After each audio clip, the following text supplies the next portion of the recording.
Welcome to The Burning of the Midnight Lamp, where we are dissecting music history, album by album, and track by track.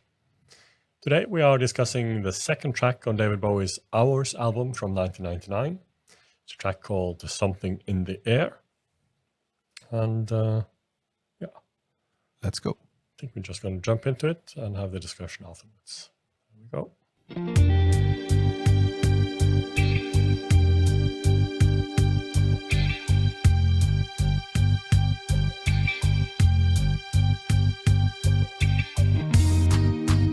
Your coat and hat are gone.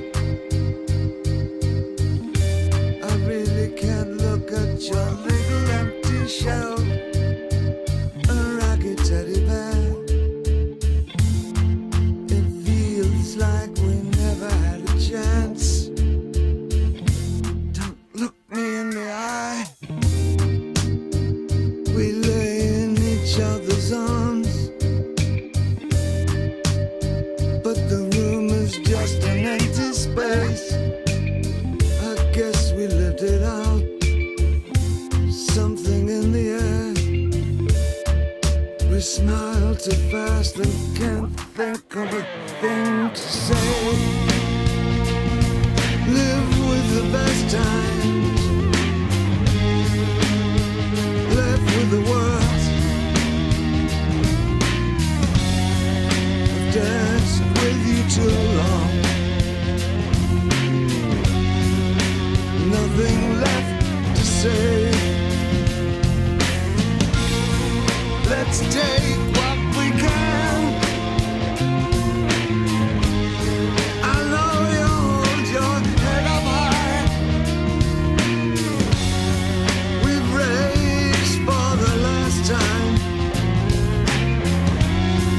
A place of no return. And there's something in the air. Something in my head. I've danced with you too long. Yeah. Something in the air. Something in my head.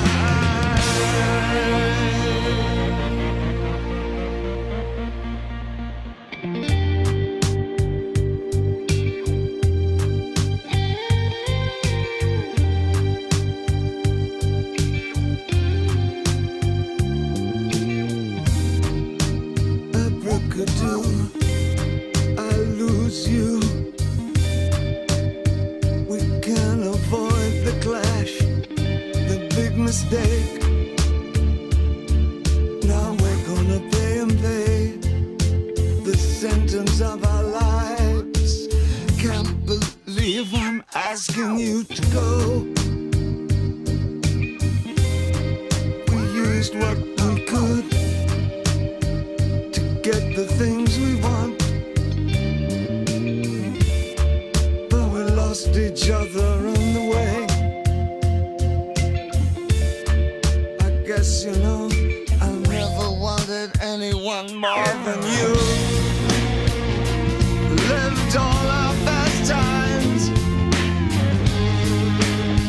left with the worst. I've danced with you too long. Say what you will, there's something in the air. Rage for the last time, but I know you hold your head up high. There's nothing we have to say. There's nothing in our eyes, but there's something in the air. Something in my eye. I've danced with you too long. There's something I have to say. There's something in the air. Something in my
track, Something in the Air. I'm sorry to say it, but this is one of the few David Bowie songs. When I heard it, I'm just thank God it's over. Really? Yeah, and it's purely based on the choice of having this long drawn out something in the air. And is that the best vocals Bowie can do? No, it definitely isn't. But they chose to have it like this. And if I was a producer for a day, I wouldn't even include that part because it's just annoying. And the song would have been much better without it. Yeah, I agree. I would rate this one of his worst vocal performances, and he doesn't have many. But I think it must be intentional because in the beginning he sings in sort of an actor voice, like in character, in the opening verse. So I just think he continues with this in character actor voice of an old man or something, frail man, and continues into the Sinatra part. And the fact that they put the effect on it as well to sort of make it worse, probably also is a strong indication. Yeah, no, I agree with you. I think it's intentional. I just think the intention went all wrong. But there's this weird sort of chipmunk part in the second verse. There's some some vocal effects, some there's something in the air, something in the background, and I think that it was the last line before the pre-chorus. Yeah, that is sort of twisted in a way, but no, and the song is too long. If they had just left it with the pre-chorus as the chorus, you might have had a good song here. I think I'm not a fan of the chorus here. That's the weak spot in the song for me. But I find the verses and the pre-chorus very solid. Yeah, I agree. The bass in the opening is wonderful, and this sort of Isaac Hayes shaft-like guitar goes waka waka in the background, and the piano. So it has such promise in the chorus and the pre-chorus, and then I don't know if you noticed it, but the chords in the chorus are very similar to All the Young Dudes. Yeah. And move on. Yeah, but that is basically All the Young Dudes. It is backwards, played backwards. Yeah, well, this is it's an interesting song. It's interesting to listen to it, but more than enjoyable. Yeah, and the Omnicrom version is a little bit. How is it sped up? Or I can't quite remember. I can't quite remember either. There's quite a lot of Gabriel's making guitar sound exotic and un-guitar-like, especially towards the end. And I think it has a nice last note.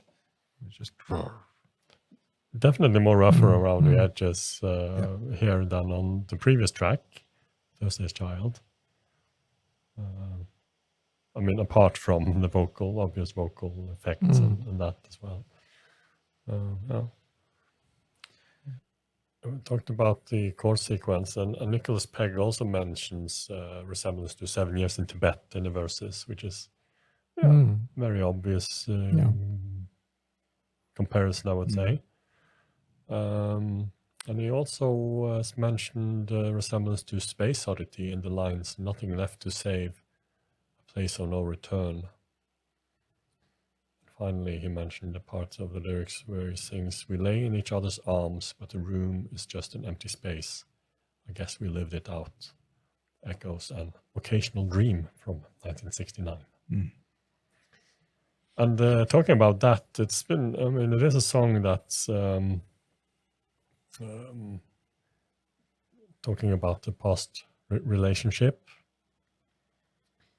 and been hinted on that maybe Bowie was here thinking about his relationship with Hermione Farthingale as an inspiration for the song, which we don't know if that's the case, of course. But Well, they were young when they were together, and this, I think it sounds like an older couple danced with you too long, nothing left to say. This is a sort of older couple grown apart.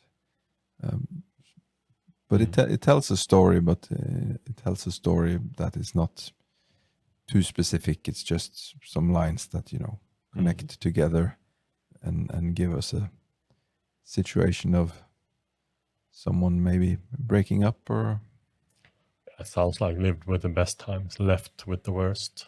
I've danced with you too long. yes, this is a If he has not left, it's certainly thinking about it. this is the divorce song. There was actually another song called Something in the Air from around the time when Bowie recorded Space Oddity. A guy called Thunderclap Newman. He had a one-hit wonder. Topped the UK chart with a song called Something in the Air. And it's an amazing song, much better than this one. So go listen to it. But a shorter version, 2/3 the length, would have been. I'm glad it's part of the album. I don't dislike it, just dislike the vocal, and I think it's too long. But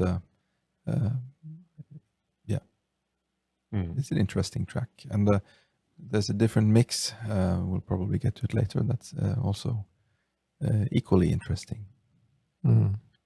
It was used a couple of places. Obviously, in the game, the Omicron, the Nomad Soul. There's a version of it. I don't think it's too different. And but it was also used in American Psycho, and that's probably the mix you think about. Yeah, that's the one I think about. By Mark Plati. So that was played over the closing credits of American Psycho, and later included on the expanded edition of Hours as a bonus track, and also in the box, Brilliant Adventure, came in 21. It's more ominous version, Yeah. I would say. Mm-hmm. And it's been some time since I heard it, but I think it has some instrumental parts that are not here. Mm-hmm. Shall we have a quick That would be refreshment? quick to listen I to it. think it could be good. Freshen up Chris's memory. Mike Arson, maybe?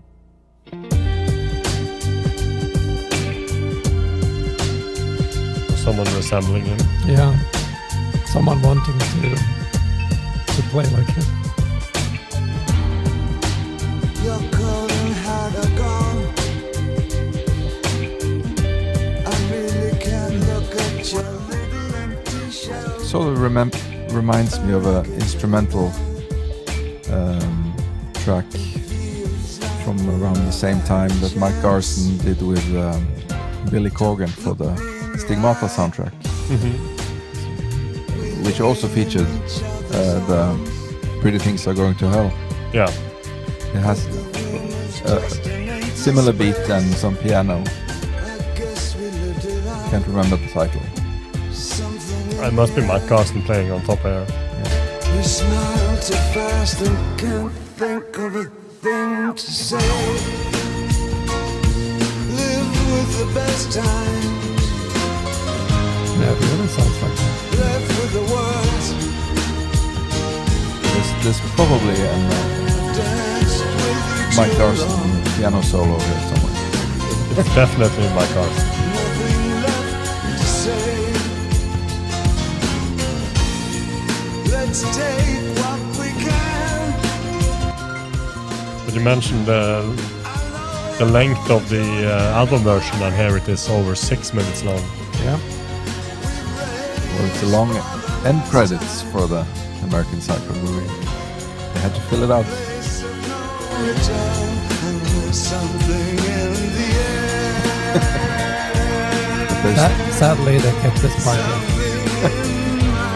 still something.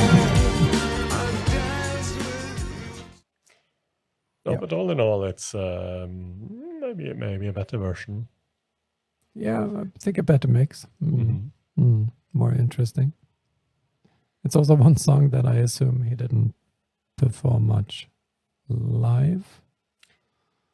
We played it 12 times in all. First time in Paris, 14th of October, 1999.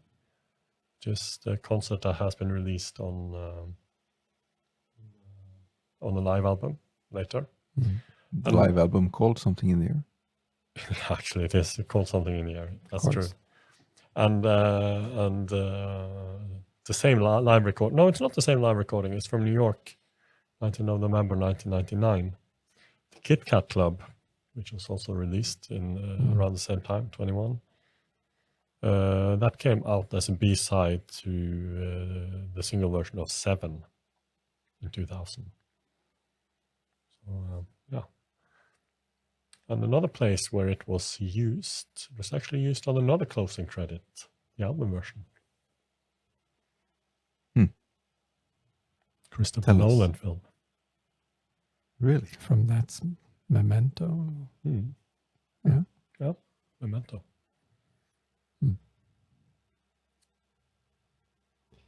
You would have thought we remember that. In a film about memory. Yeah. Especially because of that. No, I don't have anything else to add to this song. Not to repeat ourselves too much, but I enjoy this track, but I'm not a fan of the chorus. No, I skip it because of the chorus. I'd rather hear the American Psycho version with the nice Mike Garson piano. Yeah. Maybe I'll go for that one next time. Yeah. Yeah. Instead. And what do you think? Leave us a comment below if you have a different opinion than any of us have. Thank you to everyone who was watching us. We'll be back in a couple of days with the next track on ours, which is Survive. We also have a podcast where we are discussing this whole album from start to end, the connections to the computer game, and a lot on the business ventures Bowie did around this time as well.